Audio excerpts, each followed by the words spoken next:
Hi there. I'm adding one brief additional part to this section because now that we've switched to Calculus 2 early transcendentals, this section now includes the midpoint rule, which was previously covered in Calculus 1. So far we've covered the trapezoidal rule and Simpson's rule. So now I'm going back to the midpoint rule. Midpoint rule is normally covered at the beginning of this section, but it doesn't matter. So the idea behind the midpoint rule, and then I will show you the formula, is here is the graph of y equals f of x. And I've got my interval from A to B, so which is partitioned into n pieces, n subintervals. So what we do in the midpoint rule, just like the name suggests, we take the midpoint of each, hold that thought.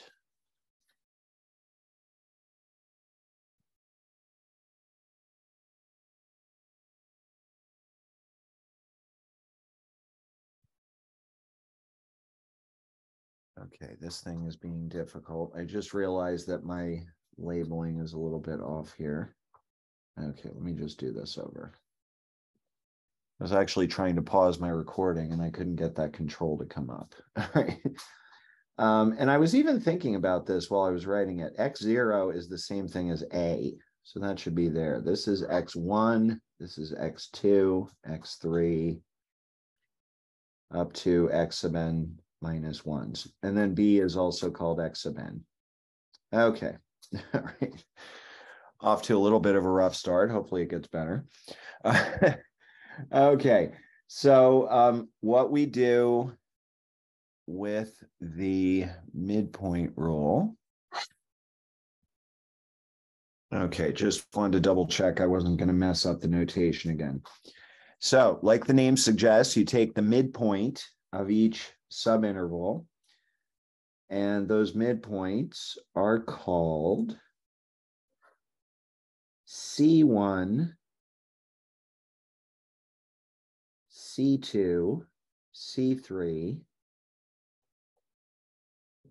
all the way up to C sub n.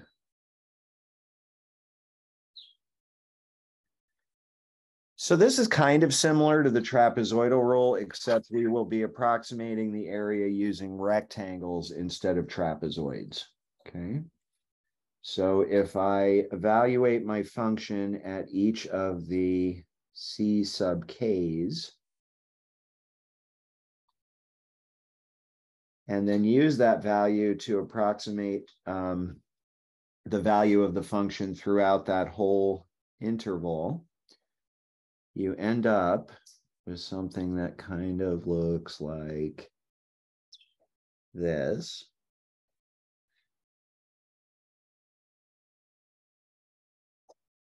Okay. So under certain conditions on the function, which I will talk about very briefly at the end of this video, the total area of these rectangles should give a pretty decent approximation for the area under the curve. Okay, so now I'm going to switch back to my PowerPoint. Not this one, just a second. All right, so the total area of all those rectangles is given by this summation, the sum k going from 1 to n of f at c sub k times b minus a over n. In previous parts of this section, we referred to b minus a over n, I think, as delta x. Yeah, as delta x. So for each rectangle, this is the width of the rectangle. F of c sub k is the height of the rectangle. Now, this notation down here might look a little confusing.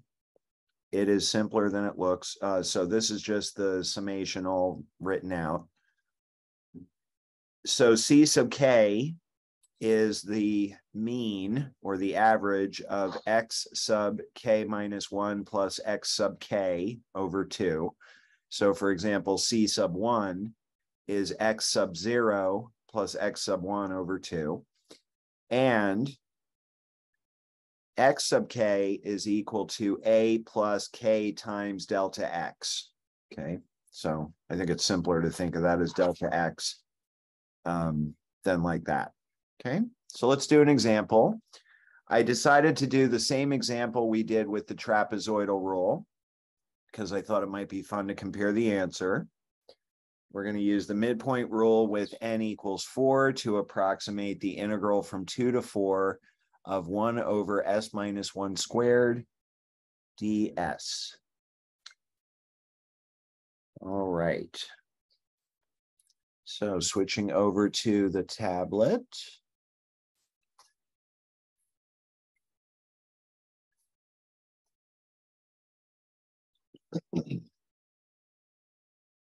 All right, so let's write down that formula.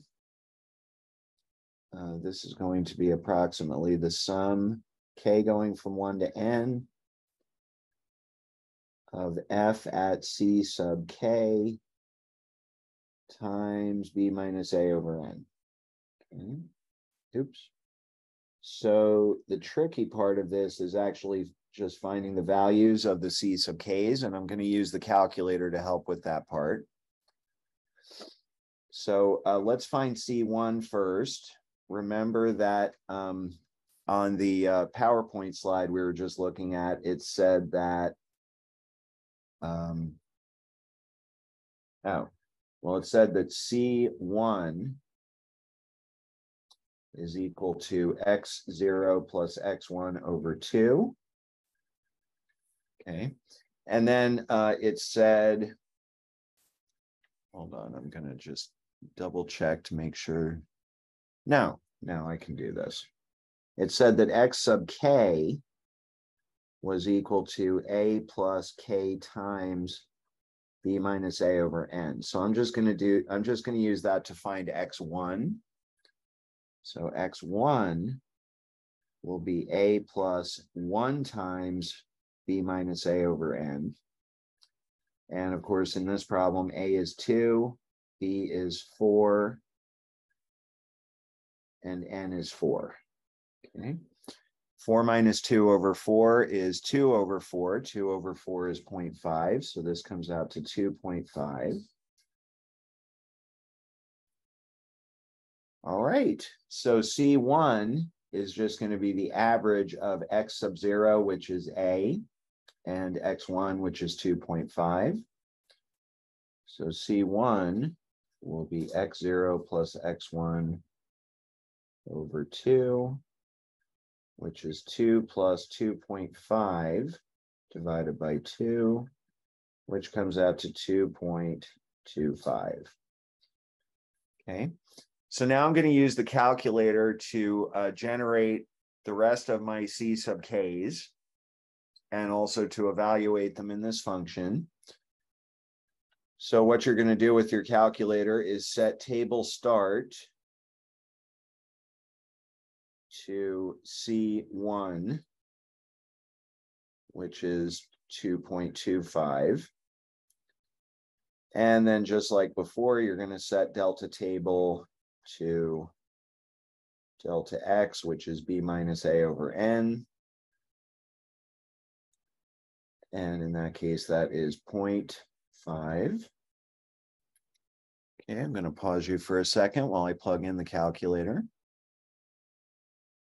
All right, so I'm putting my function into y1. Again, I can't use s, so I have to use x, 1 over x minus 1 squared. Then I go table, second table. Table start is 2.25. Delta table is 0.5. And now I will look at the table. All right, so the first 4 values that you see here under y1 are f at c sub 1, f at c sub 2, f at c sub 3, and f at c sub 4. Okay.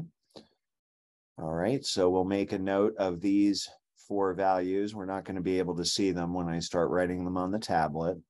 Okay, so just so you know where these are going to come from. All right, going back to the tablet. Okay, the integral from 2 to 4 of 1 over s minus 1 squared ds is approximately the sum k going from 1 to 4 of f at c sub k times b minus a over n. So b minus a over n is 0.5. And now I just have to write those 4 values that we were looking at in the table. So I'm going to round those to 4 decimal places whenever I need to. The first one is 0.64. The second one is 0.3265.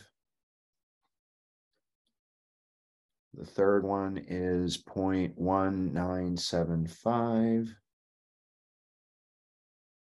And the fourth one is 0.1322.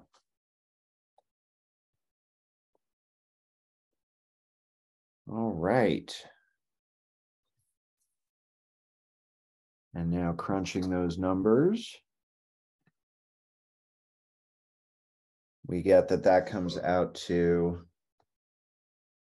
0.6481. Okay, remember that when we used the trapezoidal rule, the approximation came out to 0.7050. Okay, so that's still kind of in the neighborhood. All right, we'll end with just very briefly talking about the error analysis for the midpoint rule. This is very similar to the trapezoidal rule, as you'll see here in a second. If f double prime is continuous and m is any upper bound for the values of the absolute value of f double prime on the interval from a to b, then the error e sub m in the midpoint approximation of the integral of f from a to b for n steps satisfies the inequality absolute value of e sub m is less than or equal to m times b minus a cubed over 24 n squared. So do you see the difference between this and the error estimate in the trapezoidal rule? The only difference is that this number on the bottom is a 24 instead of a 12. So I'll tell you the advantage and disadvantage between the trapezoidal rule and the midpoint rule. The trapezoidal rule is computationally a little easier because it uses the endpoints of the subintervals. So you don't have to do the extra step of calculating that C sub 1. The disadvantage is that the midpoint rule error estimate is a little tighter than the one for trapezoidal rule. So it's half of the error estimate for the trapezoidal rule. Okay, so that's the advantage of using the midpoint rule. All right, I'm not going to do an example of using this because it's very similar to doing it for the trapezoidal rule. We'll end the video there and we'll see you next time.